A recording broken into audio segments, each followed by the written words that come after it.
China was going to hit us with rare earth. Now, everybody says, what does that mean? Magnets. President Xi was willing to do the rare earth thing, that's magnets. Now, nobody knows what a magnet is. If China refused to give magnets, because they have a monopoly on magnets, because they were allowed to happen over a 32-year period, there wouldn't be a car made in the entire world. If you don't have a magnet, you don't make a car. You don't make a computer. You don't make televisions and radios and all the other things. You don't make anything. Magnets are such a part. Now, nobody knows what magnets are, and not overly sophisticated, but to build a magnet system would take 2 years. Now, within 2 years, we'll have magnets, all the magnets we want, but we don't. Because of tariffs, I called. I said, listen, here's the story. You're going to play the magnet. I'm going to play the tariff on you. So if I weren't able to say to China, look, if you're going to do that to us, we're going to charge you 158% tariff. It was 100% on top of 58%. And China called up immediately and said, we will make peace. For national security purposes, I raised the tariff by 100% over and above what they were paying, which was 55. So he was at 155%. Within 10 minutes, I got a call. We'd like to meet. And we settled it out, and we made a wonderful deal, great deal. We are back after 43 days of Democrats shutting down the government. I have your statement about the new Epstein emails that have been released by House Democrats. Separate from why you believe the emails were made public, can you address their substance? Did the president ever spend hours at Jeffrey Epstein's house with a victim? The government, thanks to President Trump and Republicans, is back open. So with all of that, I just want to tell you the country has never been in better shape, and it's an honor now to sign this incredible bill and get our country working again. Thank you. Thank you very much, everybody. Mr. President, are you prepared to negotiate with Democrats now? Mr. President, on Jeffrey Epstein. Thank you very much. Thank you guys for knowing. Mr. President, can you respond to these Epstein emails? These emails prove absolutely nothing other than the fact that President Trump did nothing wrong. I know my Republican friends are hoping that they don't have to go on record because they don't want to get Trump upset at them. But the bottom line is every single Republican will go on record, and you will have to make clear whether you're on the side of a pedophile or whether you're on the side of the victims. This is truly a manufactured hoax by the Democrat Party.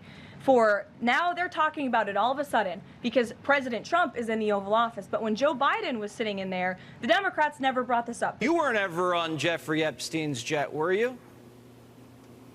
I was on Jeffrey Epstein's jet 2 times. Why are White House officials then meeting with Representative Boebert in an effort to try and get her to not sign this petition calling for the release of the files? Doesn't it show transparency that members of the Trump administration are willing to brief members of Congress whenever they please? Doesn't that show our level of transparency? Doesn't that show the level of transparency when we are willing to sit down with members of Congress and address their concerns? That is that's a defining factor of transparency. Upcoming bill to release the Epstein files? Yeah, that's why I just put a bill up. I just tried to move it ahead because what you're seeing right now is what exactly is going to happen, going to continue happening. Everybody's going to pull little piecemeal portions. Sorry about that. I got to animate. I'm Southern Baptist. They're going to pull portions of it out, and they're going to try to fit their own little narrative. Ms. Guthrie maintained, and God rest her soul, that she maintained that there was nothing inappropriate she ever witnessed, that President Trump was always extremely professional and friendly to her. Let's just get the dadgum bill out. Let's vote it out, and the Democrats oppose me on it. It's stupid. It's all about politics. It's not about taking care of young ladies who got abused, and we should take care of them. But there's a process in place. The Democrats have had it for 4 years and didn't do a dadgum thing. And you know if Trump was in that thing, Biden, the rest, and Kamala Harris, I mean, he's the Antichrist to them. They would have already had it out. What do you got? Hey, everybody, Tim Burchett just left the House floor, and I tried to do a UC, unanimous consent, of tried to get the Epstein files, get it straight to the floor, just to cut out all this nonsense. And, and the Democrats blocked it, oddly enough. This is politics. It has nothing to do with what's doing what's right. I mean, it's Washington, D.C. to a T. And again, they ought to be ashamed of themselves, but they're probably not. You familiar with the Stu Peters? Does that name ring a bell? I'm sorry, what?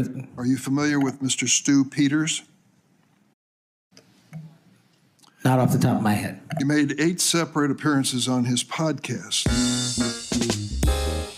All of the times that Donald Trump has fallen asleep in public and talked about, magnets getting wet in the last few, Oh my gosh. My mom had dementia, so I recognize it. And you said, I don't think there's anything that's going to get me into heaven. I think I'm not maybe heaven bound. A lot of Christians were sort of sad to hear that, because Christ came to forgive our sins, if you believe that as Christians, and they open heaven to all of us. So don't you believe that? So the other day, the New York Times did a story and took that statement totally, literally. When I made that statement, I was being funny. I said, I'm never going to make it to heaven. A big audience. I don't think I can make it. I don't think I qualify, etc. I was kidding. I was having fun.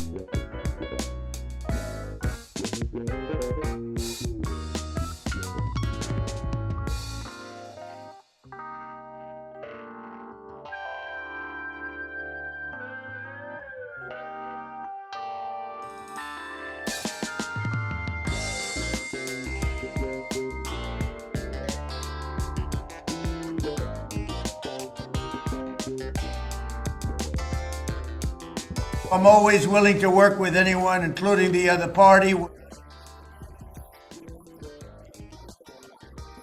My advice to foreign terrorist organizations, do not get in a boat. Chickens versus cattle. We had an enormous egg and chicken crisis when we came in because of the great chicken slaughter by the Biden regime. In America first, peace through strength, common sense, revive the warrior ethos, rebuild the military, reestablish deterrence. We're going to defend the homeland. We're going to deter China. We're going to make sure our allies do their part in burden sharing, and we're going to revive the defense industrial base. That's the overview of what a golden age of American warfighting looks like. The BBC, being a fair news organization, is definitely an outlet. I think these two leaders would disagree. The president has made it very clear that this is a leftist propaganda machine that is unfortunately subsidized by British taxpayers. They've apologized in a letter, but they haven't offered you a penny in compensation. There was this figure of $1 billion that you may be pursuing. I think I have an obligation to do it.